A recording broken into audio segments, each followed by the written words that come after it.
Abrimos la Biblia, hermano, en el capítulo 5, seguimos con las enseñanzas del Sermón del Monte. Ya hablamos de algunos aspectos de la justicia y el amor, hablamos de la economía, que son aspectos en los cuales, hermano, estamos cuidando la creación de Dios, o sea, nuestro planeta. Entonces, dimos esos dos puntos que son como una introducción, aunque ya hablamos del cuidado del planeta. Ahora vamos a hablar un poquito lo que somos nosotros, lo que es la comunidad del Dios de gloria, lo que es la iglesia. Dice ahí, capítulo 5 de Mateo, ahí si nos prestan Biblias, en el nombre de Jesús, o se abren la Biblia y la prestan a su vecino en el nombre de Jesús. ¿Ya lo tienen todos? Dice así, vosotros, 5:13, vosotros sois la sal de la tierra, pero si la sal se desvaneciere, ¿con qué será salada? No sirve más para nada, sino para ser echada fuera y hollada por los hombres. Vosotros sois la luz del mundo. Una ciudad asentada sobre un monte no se puede esconder, ni se enciende una luz y se pone debajo del almud, sino sobre el candelero y alumbra a todos los que están en casa. Así alumbre vuestra luz delante de los hombres, para que vean vuestras buenas obras y glorifiquen a vuestro Padre que está en el cielo. Capítulo 7. Verso 6 dice, no deis lo santo a los perros, ni echéis vuestras perlas delante de los cerdos, no sea que las pisoteen y se vuelvan y os despedacen. Versículo 12, así que todas las cosas que queráis que los hombres hagan con vosotros, así también haced vosotros con ellos, porque esta es la ley y los profetas. Vamos a hablar de la sal. Aquí hay tres pasajes, la sal, la luz y las obras. Aquí nos dice el versículo 16 de Mateo capítulo 5. Así alumbre vuestra luz delante de los hombres, para que vean vuestras buenas obras y glorifiquen a vuestro Padre que está en el cielo. Tres cosas: luz, sal y buenas obras. Ahí nos vamos a enfocar un poquito. Yo espero en el Señor explicarme. Aquí la palabra nos está diciendo, vosotros somos. Entonces, hay que tener mucho cuidado. No es un símil, no nos está diciendo como la luz o como la sal. Es un aspecto que va directo. Somos luz y somos sal, y se refiere al ámbito cristiano, o sea, a las congregaciones, o sea, al cuerpo de miembros de una iglesia que se ha arrepentido y que está llevando a cabo la obra de Dios y que tiene un compromiso. Entonces, a mayor privilegio, fíjese, este es el mayor de los privilegios que Jesús está dando a una congregación. A mayor privilegios, ¿qué? Mayor ¿qué? Responsabilidad. Y es ahí donde ahorita nosotros nos tenemos que analizar a sí mismos. Desde ahí vamos a ver la acción social que nosotros debemos a las personas y el compromiso. Entonces, hay que tener mucho cuidado en la metáfora, ¿no? Sois la luz, somos la sal y las buenas obras. Entonces, sal es lo que le da sabor a la vida, lo que alumbra es lo que se ve de usted en su cristianismo. Y desde ahí Jesucristo nos está enseñando la participación del reino aquí. Entonces se requieren prácticas disciplinadas, escúcheme, prácticas disciplinadas en las cuales verdaderamente usted está alumbrando las buenas obras, usted le está dando la sal a la vida, en las cuales hay una comunidad seguidora de Jesucristo que obedece a Dios aquí. Entonces tenemos que ocuparnos en hablar, ya hablamos un poquito de la justicia y del amor, pero trabajar por la justicia y negándonos a confiar en los poderes terrenales y en las autoridades, ¿verdad?, que vienen no de Dios. Entonces aquí nos vamos a ocupar un momento de esta enseñanza. son prácticas morales, les dije, disciplinadas. Hay que entender esto, la ética de la disciplina. Y vamos a ir leyendo todo esto. Entonces, tenemos que ver la interpretación de este pasaje de Mateo 5, que hay de 3 descriptivas afirmaciones tocante a nosotros: la sal de la tierra, la luz del mundo y las buenas obras. Entonces, esta es una implicación clara y directa. Y esta es responsabilidad del discipulado. Son sal, somos sal. Esa es una implicación de retener el sabor salado. Así como dice en Marcos también, que es otro de los evangelios que hablan de la luz y la sal y las buenas obras, Marcos también lo habla, dice, tened sal en vosotros. Él dice así. Y se nos manda que alumbremos. Y hay 2 aspectos ahí de alumbrar, ¿no? Entonces, alumbre vuestra luz, también Marcos y Mateo lo dicen así, así alumbre vuestra luz delante de los hombres. Entonces, otra vez son actos de obediencia. Entonces, la sal, hay que entender la sal. Entonces, en el primer siglo había una secta que se lo nombraba así dentro del judaísmo, los esenios.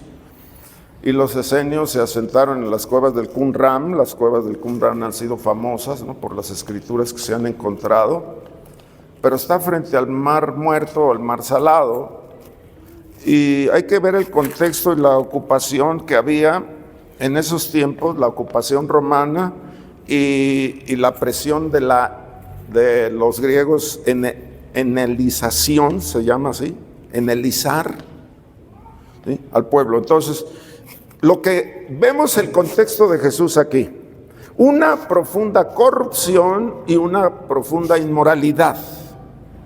Lo que estamos viendo hoy en nuestro contexto hoy sigue esa profunda corrupción, pero ahora enfrentamos una cosa peor, que es la degeneración sexual en el mundo entero. Los saduceos y los fariseos eran celosos, pero muy defectuosos en este sistema, y vemos que los esenios pues se restringieron de la ciudad de Jerusalén y se ubicaron ahí frente al Mar Muerto. Entonces hay un error en encerrarse a sí mismos, en enfrentar al mundo. Juan capítulo 17, usted lo puede leer, es la oración sumo sacerdotal, donde dice Jesús, refiriéndose a los discípulos, no son del mundo, pero están en el mundo. Entonces, Dios no nos pide monasterios, no nos pide que nos enclaustremos, no nos pide que salgamos del lugar en el cual nosotros estamos sirviendo a una sociedad. Así también como los menonitas, todos conocemos a los menonitas allá a finales del siglo XIX. Los menonitas son alemanes y suizos en su mayoría y quisieron salirse del mundo terrenal, del mundo corrupto. Y usted los conocemos muy bien, aunque ya muchos usan maquinarias. Antes no usaban maquinarias, no usaban lo que usaba el mundo, ellos hacían su ropa, ellos su alimento, ellos todo. Pero ahora pues sí, ya hacen uso de la tecnología, de los carros, de las computadoras, también ya hacen uso de eso. Pero quieren las personas apartarse y formar sociedades aparte, cuando la palabra de Dios nos está diciendo que no somos del mundo, pero estamos en el mundo, refiriéndose al aspecto que la iglesia le debe a la sociedad. Entonces hay que entender qué es lo que le debe la iglesia. Y desde ahí vamos a ir viendo, hay una demanda divina de vivir vidas distintas. Entonces, cuando la sal, nos dice Jesús, pierde su sabor, no sirve para nada, sino para ser echada en las calles y ser hollada por los hombres. Desde ahí lo dice Jesús. Entonces, se requiere que la sal no pierda su sazón. Entonces, si pierde su sazón, pierde la iglesia la razón de ser. Entonces hay que entender el ideal que tiene la congregación, el compromiso que tiene la congregación con la sociedad. Entonces, los usos son la pureza en la sal y la lealtad del pacto. Entonces, nace, hermano, de lo más limpio que pueda haber en el planeta, ¿verdad?, del sol y del agua. nace la sal. Entonces los sacrificios también nos dicen que eran sazonados con sal como un preservante y siempre se ha usado así. Entonces si la sal pierde su sabor, entonces no vale más para nada.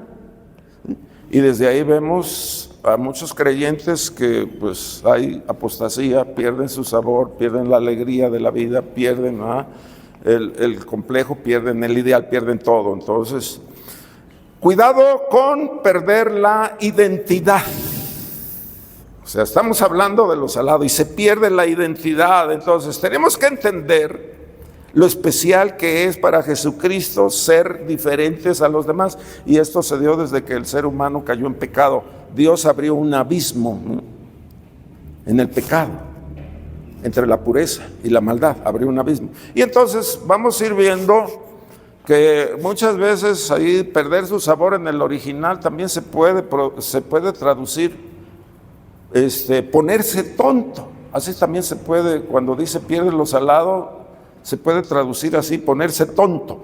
Entonces, esta es la introducción y esta es la conclusión del Sermón del Monte.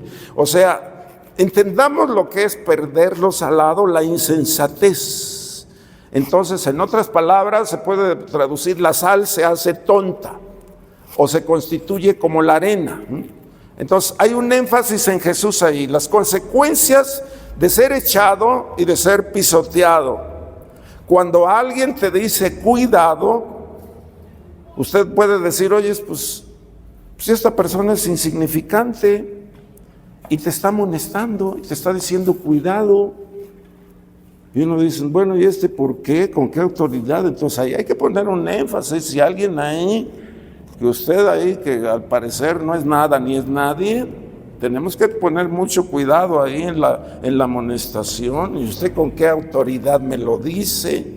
Entonces hay que entender que lo más significante que te pueda amonestar. Entonces aquí estamos hablando de la metáfora de la arena, ¿sí?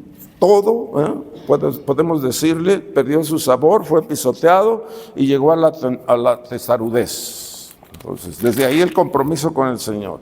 Entonces, perder el sabor, les dije, es perder la identidad.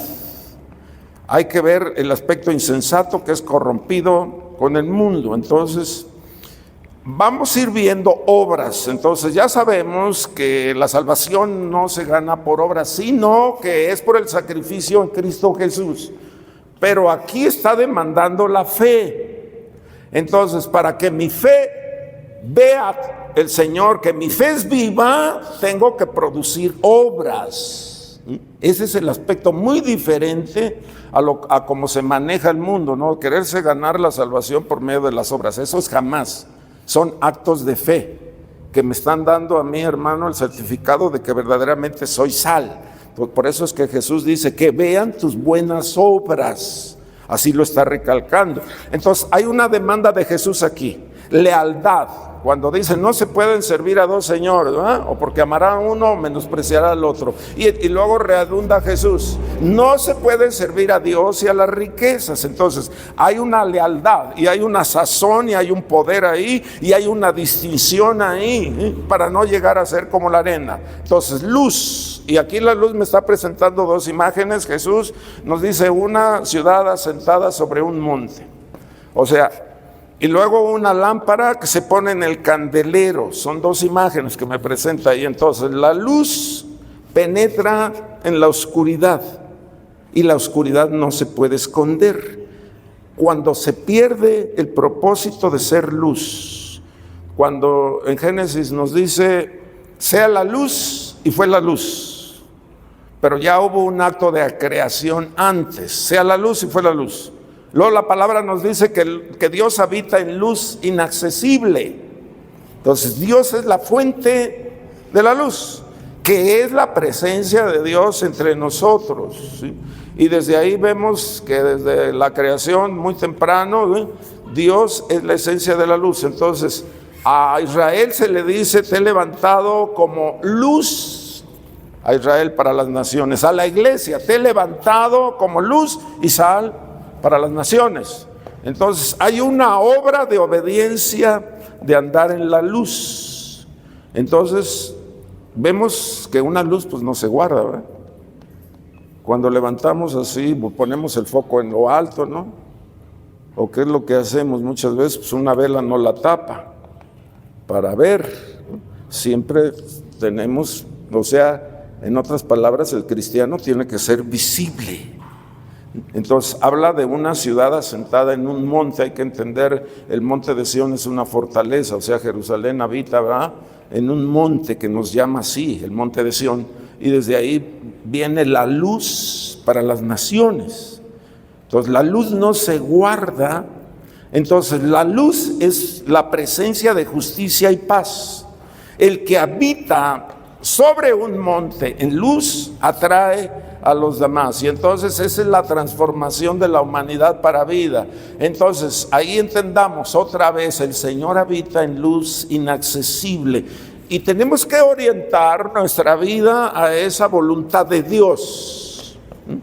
Ahorita seguimos hablando de la luz y de las obras, de la luz y la sal, perdón, ahorita voy a hablar de las obras, y nos dice el énfasis, para que glorifiquen a Dios. Y entonces hay un imperativo aquí: haced que vuestra luz alumbre. Es un imperativo. Y es por hacer las obras de Dios. Es por el oír de la palabra de Dios y es el hacer. Entonces, no tan simplemente oidores, sino hacedores. Y desde ahí tenemos que entender el contenido de la sal y de la luz y de las buenas obras. Entonces, el fruto es de todo esto justicia y paz. Y esto es solo por las obras de pacificación que Dios nos está dando. Cuando hablamos de justicia, hablamos del cuidado de los demás, hablamos del cuidado de los enfermos, hablamos del cuidado de la alimentación, hablamos del gozo y de las formas de vivir. Entonces, la sal es una comunidad distinta al mundo, no conformada al mundo. Hay que entender todo esto. Entonces, desde ahí tu impacto en la palabra, ¿sí? Y desde ahí vamos a ir viendo, no conformada a la luz, no se puede retirar del mundo. Hay un llamado a todos aquellos que están en oscuridad, hay a los marginados o a los miserables de esta tierra. Y luego en las buenas obras es una comunidad hacedora de discípulos por una obediencia gozosa. Entonces hablamos de aspectos disciplinarios ahí. Somos participantes temerosos de Dios, que somos útiles en la actividad de Dios. Por eso yo les dije, cuidado con el privilegio, El mayor de los privilegios nos lo está dando Jesús aquí. Y eso yo les dije, cuidado con la responsabilidad. Entonces hay que ver el interés que tiene Jesús por la ciudadanía, por el aspecto social. No solamente por actitudes individuales. No puede haber entre nosotros actitudes individuales. Tenemos un cometido como iglesia. Entonces, no olvidemos la misión que Dios nos está dando, luz, sal y obras. Entonces, hay que ver el modelo pionero. Cuando hablamos del modelo pionero dentro de la congregación, es un riguroso estilo de vida. Entonces, la iglesia es una comunidad arrepentida que intercede por el mundo con un liderazgo. Entonces, hablamos de los fieles al Señor y hablamos de la voluntad de Dios. Entonces, tenemos que responder a Dios en Cristo Jesús todo lo que la palabra nos ha sido dada. Un grupo que oye la palabra de Dios.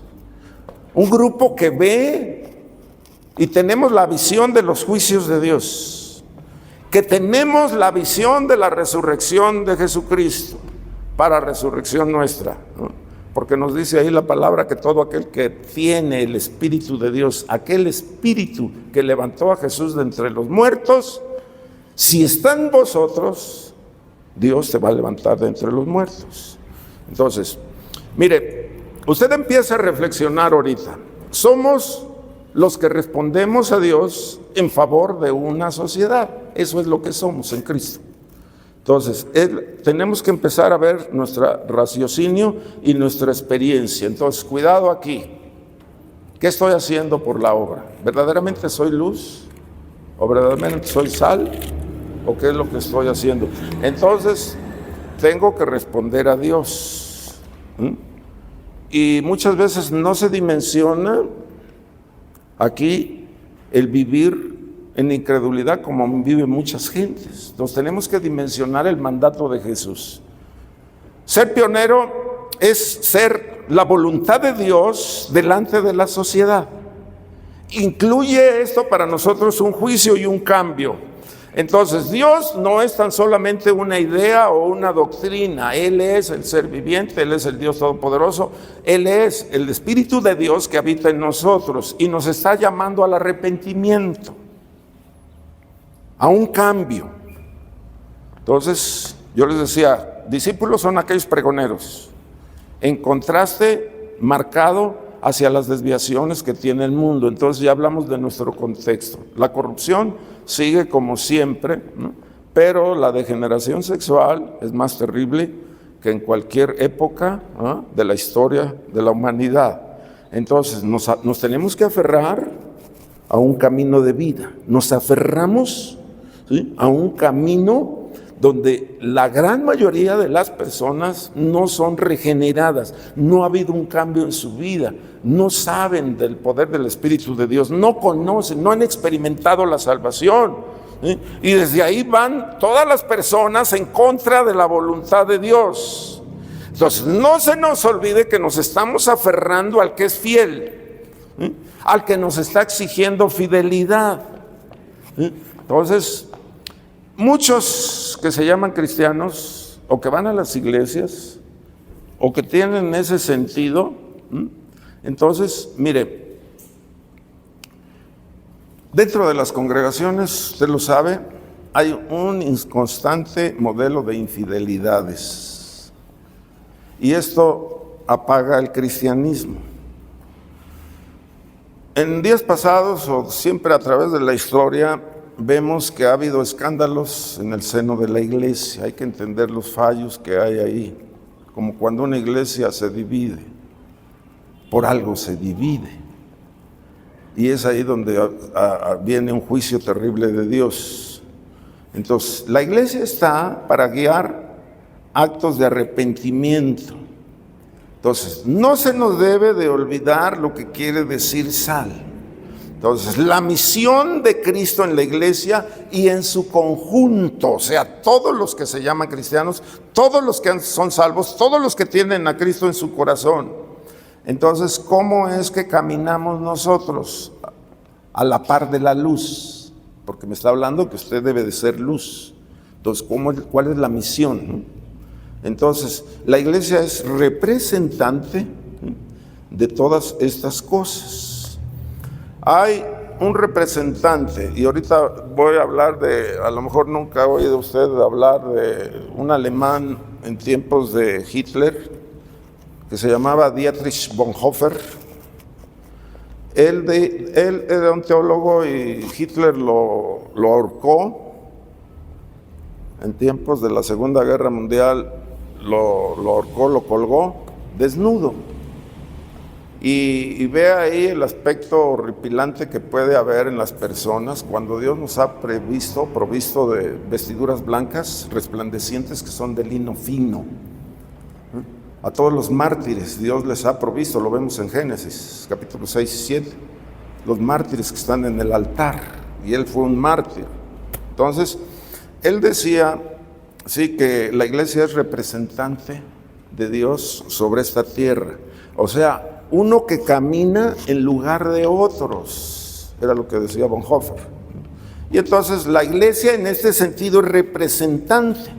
Y lo que estaba haciendo él era confesar el pecado de los alemanes, de iniciar una guerra. Y desde ahí nosotros lo podemos entender como representante él de la sociedad alemana. No sé, cuando haya usted venido a los cultos de oración aquí, muchas veces tomo el libro de Daniel y empieza a confesar, en el capítulo 9 empieza a confesar Daniel el pecado de la iglesia, pero usa plurales, igual él, Bonhoeffer, usan plurales. O sea, esta es la responsabilidad de la iglesia. Era Daniel, usted sabe quién era Daniel, la palabra de Dios nos dice que era muy amado por Dios. Pero si usted lee el capítulo 9, puro plural habla. Señor, confusos y avergonzados estamos delante de la gloria de tu presencia. Señor, hemos pecado. Señor, hemos hecho impiedad. Señor, no obedecimos a tus profetas. No hemos puesto por obra la palabra de Dios. Y así empieza él su oración. Y tú perdones, oh Señor, y perdona a la iglesia, perdona a la congregación, perdona a este pueblo, perdona a la sociedad, perdona esta nación que estaba pues en la esclavitud. Estaban así. Y tú perdones, Señor, y tú perdones, Señor. Y este es el cometido de la congregación. Entonces, ahí hay el paso clave de la reivindicación de la sociedad alemana.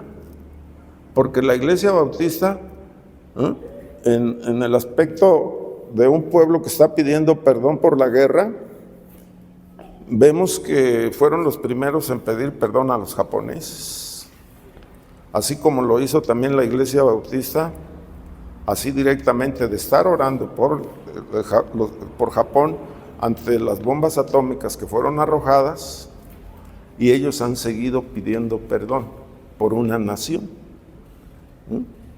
Entonces, entendamos ahí el aspecto contundente que tiene la representatividad de la Iglesia en pedir perdón a una nación. Entonces, Estados Unidos, yo les dije también, empezó la Iglesia Bautista. Entonces, el presidente aquí les pidió perdón también a todos los mayas, ¿verdad? Ante ahí el final del siglo XIX, la guerra de las castas también, ahí cómo atacó el ejército, aunque después Obrador les pidió que se disculpara España con nosotros, lo cual lo tomaron como a burla, ¿no? Entonces, como que no hubo una respuesta ahí de México lo que hizo con nosotros, a pesar de lo que hizo Lázaro Cárdenas, ¿no? De los niños de España se les ha nombrado, ¿no? Cuando vinieron refugiados de la Guerra Civil Española con Francisco Franco, fueron refugiados aquí, aunque a su hijo Cuauhtémoc Cárdenas le siguen rindiendo honores, ¿no? Allá en España, a él, por lo que hizo su padre. Entonces, Japón, hermano, ha vivido un duelo desde 1945 a nuestra fecha. Todo el tiempo ha vivido un duelo por las bombas atómicas que fueron arrojadas. Y ahora vemos que a Vladimir Putin le interesa esto. ¿Cómo está ahorita? Como que no le tomamos nosotros mucho interés, y ahí es donde nosotros estamos intercediendo hoy por lo que está sucediendo. Ya se habla de misiles de largo alcance, ¿no? Putin no se va a tentar el corazón. Si la OTAN le da misiles de largo alcance, no se va a tentar el corazón. Entonces, desde ahí vamos a ir entendiendo. Si ellos se sienten atacados, así como Ucrania ha invadido ahora a Rusia, él está contestando conforme a lo que están atacando. Y muchos ahí pues dicen, oye, si me atacas, pues me voy a defender. Pero pues ¿quién inició las cosas? Entonces hay que ver el conflicto en las naciones. Entonces, ¿qué está haciendo la iglesia en este aspecto? ¿Qué estamos haciendo nosotros en los cultos de oración? Esa es prioridad para nosotros, prioridad. ¿Qué es lo que está haciendo Israel? ¿No atacó ya otra vez a Hezbollah acá en el Líbano? Entonces ya son dos naciones, Gaza y el Líbano. Y estamos orando. ¿Qué nos dice el Salmo 122? Pedid por la paz de Jerusalén, ¿no? Sean bendecidos los que desean la paz, sean bendecidos. O sea, Dios está dando autoridad a una iglesia, y estoy hablando en forma general, que no está respondiendo. Entonces, ¿cuál es, hermano, nuestro cometido hoy en este día? ¿Qué es lo que está sucediendo? Yo por eso le dije, Japón, le dije, está viviendo su duelo. Y luego lo vuelven a remarcar, y lo vuelven otra vez a remarcar. Y miren las consecuencias de sufrir una guerra nuclear. Se van a tentar el corazón para la OTAN y Rusia estarse arrojando bombas atómicas. No se van a tentar el corazón, no se van a hacer. Y cada vez se complican más las cosas. Vean nada más el polvorín que... Y pues Estados Unidos es aliado de la OTAN. Canadá es aliado. ¿Usted cree que no lo van a bombardear si se arma la guerra? Y aquí los tenemos. Y aunque fuera en el otro lado del mundo, el aire y el agua, hermano, nos va a traer la contaminación. Entonces, ¿qué es lo que estamos haciendo aquí? Entonces, fíjese la clave que nos está mostrando el Señor. Extraordinaria reivindicación de la sociedad alemana. Aunque usted diga, ahí están los neonazis hoy en día.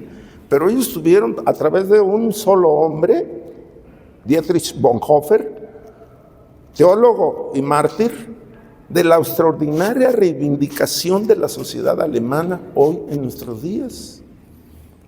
Es el único país de la Unión Europea que se ha guardado y ha permanecido en primer lugar, y tienen que estar levantando a España, y tienen que estar levantando a Grecia, y tienen que estar levantando a Portugal, porque se les vienen abajo y abajo y abajo y abajo y abajo, y si no fuera por la sociedad europea, pues estas naciones estuvieran pues terriblemente mal. Entonces, es una sociedad en conjunto. Entonces, yo le pido, hermano, que reflexionemos sobre esto. Desde el 1995, la iglesia, otra vez bautista en los Estados Unidos, está pidiendo por los problemas raciales y está pidiendo perdón a todas las personas de raza negra. Una congregación. Una. Problemas raciales, está pidiendo perdón. Fíjese el cometido de las iglesias. Fíjese cómo se reivindican los pueblos, al pedirse perdón unos a otros. Entonces, estar orando por una nación, estar orando por los rumores de guerras, por las guerras. Y ellos llevan reuniones anuales desde el 1995 a la fecha. Entonces, esta es una reconciliación racial. Usted sabe que pues, por siempre hubo un tiempo, mucho tiempo, cuando los franceses y los holandeses traían esclavos de África para acá, para América. Bueno, ni los consideraban humanos. ¿Y cómo traían? Bueno, lo estamos viviendo ahora. Haití es una nación fallida, terriblemente mal. Se dedicaron al vudú a adorar demonios. Y ahora vemos que es la nación más pobre, que es una nación vulnerable. Y los vemos aquí, como decimos nosotros, pues como que no les damos la bienvenida, ¿no? ¿O sí? ¿No los vemos como una carga? ¿No los vemos como alguien que viene a quitarnos el trabajo? Entonces, entendamos lo que es todo el aspecto que nosotros nos debemos hacia los demás, personas que vienen en una decadencia terrible, donde han sido violados, donde han sido robados, muchas cosas, pero los vemos como una carga, ¿no? Que nos vienen a quitar el trabajo, pero vienen por una necesidad. ¿Cuántos venezolanos? O sea, es algo que ya no se puede, ¿no? Rebasa nuestra capacidad como gobierno, como autoridad ante todas estas cosas. Pero nuestra labor es la oración sincera y arrepentida delante de Dios por los sufrimientos de las personas. Pero dígales a ellos, oye, ¿por qué los campos no dan mantenimiento? Y Haití, pues es una nación terrible, ¿no? No fueron a asaltar ahí la cárcel y sacaron a todos los presos. Y entonces todos esos presos en las calles, ¿qué hacen?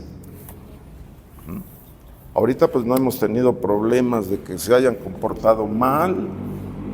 Sí, invaden los parques y ponen ahí sus lonas y sus jacales ahí, pero hacen sus necesidades ahí al aire libre. Y esta es una suciedad. Entonces, esto es un aspecto que Dios nos está diciendo, pidan por ellos, o sea, acérquense a ellos, seamos solidarios. Por eso es lo que está orando la iglesia bautista en los Estados Unidos, no aquí en México. Aquí en México no, pero ellos ya empezaron. Los problemas raciales siempre han sido de toda la vida, ¿no?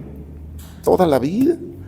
Entonces, yo les dije la clave, extraordinaria reivindicación de la sociedad alemana por uno solo. Entonces, por uno solo aquí en México, por una iglesia, por una sola iglesia, Dios, hermano, puede bendecir. Y es el deseo de Dios y es la voluntad, pero se necesita ser sal y ser luz. Y luego, ¿cuál es el fruto? Pues las buenas obras. Las buenas obras. Entonces, ¿qué es lo que estamos haciendo, hermano, con la casa hogar? Pues reivindicarnos, ¿no?, con los ancianos, los que nos han dado toda su vida. ¿Qué es lo que dieron cuando fueron fuertes? Ahora que ya son vulnerables, ahora necesitan la atención, necesitan ser atendidos. Entonces, ese es un aspecto de que nosotros sirvamos también a la sociedad, no simplemente en la oración, sino en hechos concretos. Ahí están los problemas, entonces ahí están todas estas cosas, ¿sí? Y desde entonces podemos ir viendo todas las prácticas racistas que ha habido, inclusive hasta en nosotros, ¿o no es así? Inclusive nosotros. Y no somos una cultura, hermanos, 100% heterogénea, no. Ya no sabemos si somos indios o si somos españoles. Ya porque la mayoría aquí pues, son güeritos y de ojos claros, pues ya no, que se mueran los negros, ¿no? Pues no. O porque hablan así medio feo, pues por su forma de ser o por su forma de hablar, pues nos damos cuenta de que no son mexicanos, ¿no? También. Pero el privilegio de la iglesia es la oración ahí. Pero el orar, que Dios los ayude, que nos vaya bien, hermano, a todos. Y Dios va a levantar iglesias, hermano, como luminares. Y esta es, hermano, nuestra obligación. Estamos hablando, hermano, de un aspecto drástico que está sucediendo en nuestros días. Entonces, ya hablamos, hermano, de todas las cosas y de la destrucción de la creación de Dios. Entonces, ¿por qué los campos no dan mantenimiento, hermano, en Centroamérica, en Haití? Haití es el Caribe, está Puerto Príncipe, que verdaderamente era, pues, las playas eran para príncipes, y ahora es un muladar terrible, pero terrible. Usted no puede andar ahí solo ahí, lo desaparecen, así lo desaparecen. Cuando fuimos a visitar Haití, hermano, nunca pedimos ayuda o vigilancia o que nos cuidaran, y siempre anduvo una patrulla atrás de nosotros. Nunca pedimos de los cascos azules, porque están los cascos azules, están los soldados de la ONU ahí, y andan en tanques. Imagínese la violencia que hay ahí. No se puede vivir ahí. Es un estado fallido, es un país fallido en todas sus áreas. No hay trabajo, la gente se desespera, no hay comida, la gente se matan unos a otros, no hay policía, lo único que hay son tanques de la ONU y hay comida de todo el mundo y se paga hasta un precio simbólico por la comida ahí, comida de todo el mundo. Y es un cambio simbólico, pero ¿cómo están? Se pusieron a adorar demonios. ¿Cómo están los centroamericanos? ¿Cómo están las dictaduras ahí de dos países? Pues terrible, terribles las dictaduras. ¿Qué hace la gente? ¿Qué hacen las personas? Entonces, lo primero que hacemos, pide por tu país, es lo que les hemos dicho. Pide por tu nación, pide por tu presidente, porque es un estado fallido. A los venezolanos, pide por un gobierno democrático, por un gobierno teocrático, pide. Tú tienes el poder y la autoridad en Cristo Jesús de pedir que Dios te levante, así como a Dietrich, que te levante. Con uno solo, lo hemos visto en la palabra, uno solo, no una iglesia, uno solo, hemos visto que Dios salva a una nación por uno. Pero ¿cómo está ese uno? Está desgarrado su corazón, está, hermano, en un llanto, pidiendo de día y de noche por los pecadores, pidiendo por la ofensa que los hombres hacen a Dios, pidiendo por la reconciliación. Esa es la labor, hermano, nuestra. Si no llega un sentir a tu corazón, hermano, así al llanto o a las lágrimas, que estés de día y de noche como una fiera herida, no podemos decir que nosotros seamos sal o luz. Se necesita eso. Entonces, desde ahí vemos, hermano, comunidades arrepentidas. Pero hay muchas iglesias que yo les he dicho, dejan mucho que desear. También está ahí un menonita que se llama John Howard, ¿sí? Él habla de una iglesia modelo, habla de una iglesia en su naturaleza en Cristo Jesús que obedece a los caminos de Dios y que Dios está revelando en Cristo Jesús lo que la iglesia debe de ser. Entonces, una iglesia que es transformada va a transformar su entorno, o sea, nuestra sociedad. ¿Por qué? Porque hay un amor y hay una justicia y hay una inclusión y hay un servicio que la iglesia está dando. Pero esta misma iglesia tiene que estar pidiendo perdón por sí misma. Entonces, ¿cuál es el carácter de la iglesia? Entonces, vemos, hermano, nuestro interior. Pero hay que entender la obligación que nosotros tenemos para con los de afuera. Entonces, ¿qué servicio está rindiendo la iglesia? ¿Qué es lo que estamos haciendo por los demás? Entonces, debe de haber en nosotros un impulso creativo que viene del poder del Espíritu de Dios. Dije, impulso creativo que no te va a dejar en paz. Hay un testimonio también vivo y contundente, concerniente, hermano, a nuestro comportamiento. Imagínese una iglesia segregada. ¿Qué puede hacer una iglesia segregada? No puede hacer nada. Entonces, ¿dónde, hermano, nuestro derecho a hablar? En una iglesia segregada. Entonces, ¿dónde está nuestra existencia? No puede haber en las iglesias un individualismo que fragmenta. Entonces, nada vale esto. Hasta que algo, hermano, estamos nosotros llevando a cabo. No son simples palabras, hermano. La oración está bien, lo que usted quiera, pero se necesita también de la acción. Entonces, vemos la encarnación de la sociedad en la congregación, y esto es una empatía. Entonces, esto tiene un poder, tiene una promesa, y esto genera convicción en nosotros y nos da valor. Entonces, la calidad de nuestro trato. Entonces, ¿cómo es que estamos orando los unos por los otros? ¿Cómo es que estoy dentro de la familia de la fe? Entonces, ¿cómo estamos cuidando, hermano, el entorno? ¿Cómo estamos cuidando nosotros la creación? ¿Cuál es, hermano, el enclave de estar cuidando la creación que Dios nos dio? Entonces, ¿cuál es nuestro interés? ¿Cuál es el aspecto personal? Porque el mundo está viviendo una desesperanza, una suspicacia. El mundo está en una incredulidad. Entonces, las iglesias no son congregantes autónomos. No podemos nosotros ser un soplo débil ante la fragmentación, porque Dios siempre escoge un remanente, así nos dice la palabra, escogido por gracia, remanente.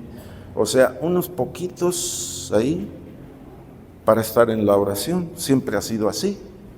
Así nos dice la Biblia también, que Dios da la victoria con pocos o con muchos, y por lo regular siempre con pocos. Usted lo puede ver ahí en Gedeón. Entonces, debemos de entender nosotros que tenemos, hermanos, la unción del alto, la salvación en Cristo Jesús, de la iglesia, que es una comunidad que está solícita en favor del aspecto humano. Entonces, aquí está la exégesis, hermano, de Mateo capítulo 5, 14. Identificar varias dimensiones del concepto del discipulado como luz del mundo o como la luz del mundo. Entonces, se enfoca en la vocación de la iglesia, en el llamado de la iglesia, en lo que la iglesia verdaderamente está haciendo y cómo es promotora de la salvación. Entonces, yo le dije, analice su vida. ¿Qué está haciendo usted? Ni siquiera la oración, ni siquiera la carga, ni el sentido de responsabilidad. Entonces, analice su cristianismo. Si no hay nada de eso, usted tiene que autoanalizarse. Porque este es el cometido de la congregación. No son aspectos individualistas. Es el contenido del mover del Espíritu de Dios en un grupo, en un mismo sentir, en un mismo espíritu. Eso es lo que se da dentro de una congregación local. Entonces, ¿cómo penetra la salvación? ¿Cómo traemos o cómo invocamos la presencia? ¿Cómo viene la paz? ¿Cómo llega la justicia? Entonces, ¿qué es lo que el mundo nos está incitando a hacer? Entonces, la iglesia es llamada a ser sierva, a servir, testificando del amor de Dios, sirviendo a todas las personas. Entonces, al que está quebrantado, al que está necesitado, al marginado, al que no es nada, ¿no? Entonces, ¿cuál es el significado del pastoreo o del pastorear de la iglesia? Entonces, en este sentido, la iglesia se convierte en un pastor. Entonces, un pastor, hermano, pues no se destaca por la autoridad o por el llamado, sino por ser solícito en pro de los perdidos. Y ese es el cometido de la iglesia, el pastoreo de la iglesia, el discipulado de la iglesia. Entonces, vemos los marginados, todos los vulnerables. Entonces, ¿cuál es la iglesia y cómo debe responder? Pues la iglesia debe responder como un pastor, que es amigo de todos, amigo de los enemigos, y ver a los desvalidos. Entonces la iglesia es la implicación y es la dimensión clave del soberano reinado de Dios o reino de Dios sobre la tierra. Entonces la salvación es para todos, para los amigos, para los enemigos, para la familia, para los justos, para los injustos. Entonces la misericordia de Dios es universal. Y ahorita estamos viendo que la solicitud es universal, que muchas naciones están dolidas. Entonces, no se nos olvide que la iglesia somos los congregantes y cada uno de nosotros pues tratamos de presentar una fachada ahí pues más o menos agradable y muchas veces fachadas que no son reales. Sí, yo sé que todos tenemos fallas, errores, deficiencias, pero no por eso nos vamos a justificar.